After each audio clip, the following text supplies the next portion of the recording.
A pleasant good evening from Painesville and welcome to Newsline on ELBC Radio.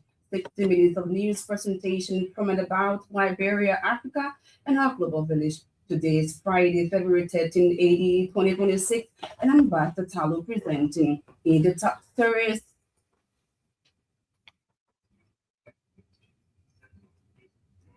Notorious social media podcaster Justin Opayeze, also known as Prophet Key, to spend his first night in prison. President Joseph Boakai to address 39th African Union Summit in Addis Ababa, Ethiopia.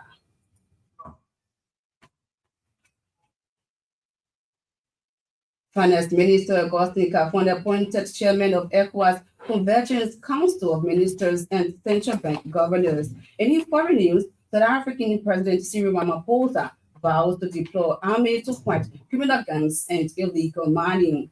These news in Liberian, English, and French. The weather report, sports, and a roundup of our foreign news are all packaged in this edition of ELBC News. Now, but first, we'll go over to William Elton Jabba for a bulletin of news. Vocal social media podcaster Justin Opayeze, also known as Prophet Key, is spending his first night at the Monrovia Central Prison. It followed his sentencing to 6 months at the Supreme Court of Liberia on Friday. According to our judicial reporter, Prophet Key was escorted to prison by heavily armed police officers as his wife looked on. Our reporter said while in prison, he would write a letter of apology in 3 local dailies for 5 consecutive days. Prophet Key will also write a behavioral bond in which he will promise never to insult any woman or go against any woman in Liberia. Former President of Liberia, President Charles Coffey, has described the Supreme Court ruling involving Prophet Key as fair, impartial, and necessary to restore public order and sanity. Mr. Coffey says the court's judgment demonstrates that Liberia remains governed by the law, that's rule of law, and that all citizens are subject to due process. He reminds the public that Article 28 of Liberia's constitution guarantees due process rights for all citizens, while Article 15 protects freedom of speech and press, but also requires responsibility in the exercise of those freedoms. Mr. Coffey also referenced provisions connected to the Kamara Abdullahi Kamara Free Speech Act, noting that while free expression is protected, it must not threaten peace or national security. He is calling on Liberians to respect the court's decision and continue promoting peace, responsible speech, and national unity. Mr. Coffey further cautioned Liberians across the country who continue discussions on the importance of law, justice, and responsible public conduct to see the Supreme Court's decision as ensuring justice and the rule of law. President Joseph Boakai will on tomorrow address the African Union Summit in Addis Ababa, Ethiopia. President Boakai's address will center on pertinent regional and global issues. The president will call for stronger collaboration and inter-regional coordination in addressing rising geopolitics, extremism, and transnational crimes. According to a dispatch, the Liberian leader is expected to support the elevation of Africa's position from a non-permanent member to a permanent one on the UN Security Council. President Boakai is also expected to update AU on the gains that government is making to improve citizens' access to quality healthcare, education, sanitation, and electricity, among others. The president, during the 2-day annual event, is also expected to hold strategic bilateral engagements with investors and his counterparts for investment and partnership purposes. President Joseph Boakai has issued Executive Order Number 158 establishing the Liberia Corporation for Strategic Investments as a special presidential project. The LCSR was established to draft the implementation of the government's strategic partnership agreement with Afriland First Holding. The executive order gives full effect to the government's commitment to sustainable economic transformation, enhanced resource mobilization, and inclusive national development. A statement from the executive marshal says the LCSR is conceived as a joint venture vehicle that will serve as the principal instrument for implementing strategic national development initiatives under the partnership agreement. Under the agreed ownership structure, the government of Liberia will hold 80% ownership in the LCSR. On this share, 60% of the government's equity shall be equally distributed among Liberia's 50 counties at 4% per county, while the remaining 20% shall be retained by the central government. The release added that the Afriland First Holding will hold 20% ownership with a minimum of 10% of its shares to be opened for public and industry participation, including commercial banks, insurance companies, government entities, and other qualified institutions. Meanwhile, the Minister of State without portfolio has been directed to coordinate the immediate establishment and operationalization of the LCSR. Minister Mama Kabireti has also been mandated to initiate pilot projects in rural development, agriculture, infrastructure, rehabilitation within 12 months. Minister Bedete will collaborate with relevant ministries to complete all legal and administrative requirements for legislative ratification and institutionalization and submit quarterly progress reports to the Executive Order number 158 is issued pursuant to Article 50 of the Liberian Constitution, which vests executive authority in the President to ensure the faithful execution of laws, programs, and policies in the national interest. According to an executive national release, the order shall remain in force for a period of 1 year, during which the government will pursue legislative ratification to transition the LCSR into a permanent statutory entity. The LCSR's mandate is on mobilizing and international financial and technical resources for strategic development projects.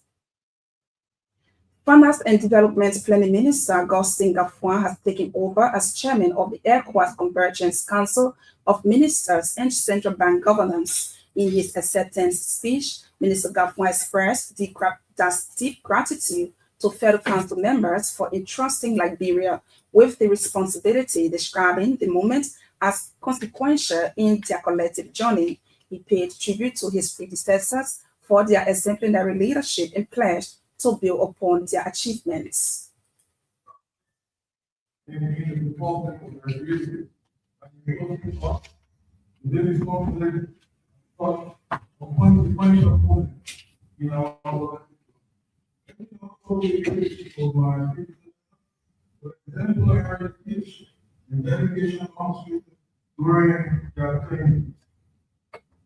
Minister Gafuan scored that the vision of macroeconomic convergence is not simply a technical exercise, but a profound commitment to the prosperity and dignity of over 400 million West Africans. He acknowledged progress made by some member states in meeting convergence criteria, but stressed that a significant gap remains. At the same time, Finance Minister Augustin Gafuan says transformation is possible when political will, institutional commitment, and solidarity are present. Minister Gafuan vowed to institute such spirit of resilience to his chairmanship as the region faces global economic uncertainties. The finance minister emphasized that this period should be used merely to meet targets on paper, but to lay the durable groundwork for a West Africa that works for all its citizens. His appointment comes at a critical juncture as ECOWAS intensifies efforts toward fiscal discipline and the long-delayed ECO single currency project, reinforcing Liberia's growing influence in regional policymaking. Meanwhile, the Central Bank of Liberia and the Bank of Ghana have signed a memorandum of understanding on technical cooperation and capacity building. Government says it is actively mobilizing finances to pave the road from Faye to Madikoma in Lopa County. According to the government, the Kuwait Fund, Badiad, Saudi Fund, and OPEC have all committed finances for the project. Finance and Development Planning Minister Augustin Gafuan made the disclosure on Friday at a news conference in Monrovia. The financing will mobilize from Badia and the Kuwaiti Fund, and another financier will conclude with is the OPEC Fund for International Development, OPEC. So we have enough money to be able to clear that stretch. Minister Gafon said Badbia, the Kuwait Fund, and have committed to providing the finances for the road from Saraya to Konya.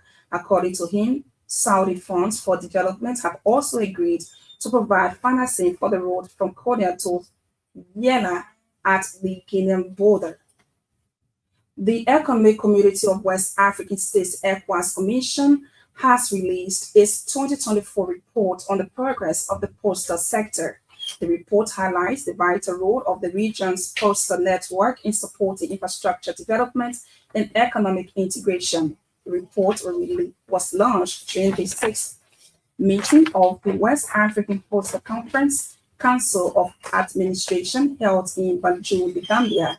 According to the findings, West Africa currently hosts 2,800 non-permanent post offices, with 972 of those now electronically connected, a key indicator of the sector's ongoing digital transformation.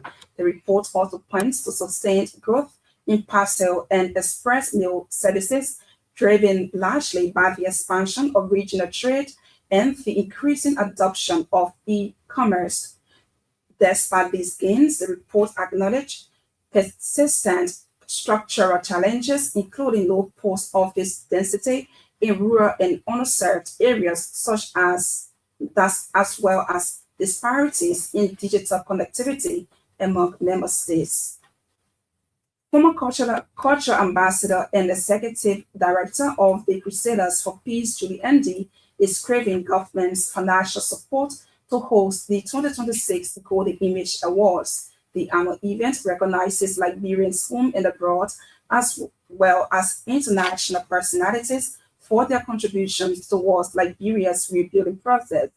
Ambassador Andy is also commending international organizations and the Liberian government for their continued support since the inception of the Golden Image Awards. She further disclosed that last year's event was marked by a lack of funding for the implementation of the prestigious Golden Image Awards. The former culture ambassador spoke recently in Monrovia when she presented awards to winners of the 2025 Golden Image Awards. The Recovery of Economic Activity for Liberian Informal Sector Employment Realized Project Committee has concluded a one-day strategic engagement in Painesville. The meeting aimed at strengthening support for informal sector workers and improving the implementation of the project's activities. It brought together implementing partners, including the Ministries of Gender, Youth and Sports, the Liberia Agency for Economic Community Empowerment, LACE. Deputy Gender Minister for Administration, Frederick Cooper, said the meeting set the stage for activities in 2026, highlighting that more than 5,000 beneficiaries are currently carrying out sub-projects in 50 communities across the country. He attributed the gains to recent remarks by President Joseph Boakai, who disclosed in his annual message that over $1 billion had been disbursed to more than 15,000 vulnerable households under the realized project. Meanwhile, the executive director of the Liberia Agency for Community Empowerment, LACE, Julia Seeley, described the meeting as timely and impactful. Mr. Cooper said the steering committee is concentrating on discussions surrounding the social protection strategy. The 20th Convention of Kinder Harvest Ministries International is expected to end this weekend with a series of activities in Monrovia. The convention commenced Sunday, February 8th, bringing together delegates from Liberia and abroad to chant new course for the church. The event comprises daily Bible studies, relationship enrichment session for both married and unmarried couples. It is expected to conclude this weekend with a special Valentine's dinner for couples. The convention is taking place under the theme, The Missionary Church, focused on exploring the true purpose and mission of the church. And World Bank 2026 Economic Prospects Report says Liberia's gross domestic product has grown from 5.4%. That's by 5.4%. According to the report, Liberia is currently among countries with emerging markets and developing economies. The report captured global trade, commodity markets, global inflation, financial developments, and advanced economics, among others. It noted that the global economy has also shown notable resilience in heightening trade tensions and policy with support for countries that are captured in the report. The rapid growth of Liberia's gross domestic product, according to the report, demonstrates government's determination to improve macroeconomy. Olameto Java there with the news bulletin. She makes a return later with the weather report and international development. One of the big stories we are following this evening, President Joseph Boakai to address the 39th African Union Summit in Addis Ababa, Ethiopia. They say every long rope has an end, but one cannot predict if this is the end for vocal social media podcaster Justin Opayeze to stop publicly insulting women and members of the Supreme Court. Prophet Key will be spending his first night at the Monrovia Central Prison after the Supreme Court sentenced him to 6 months in prison. This is how Chief Justice Nyamubese read the sentencing of Prophet Key. Yes, engaging with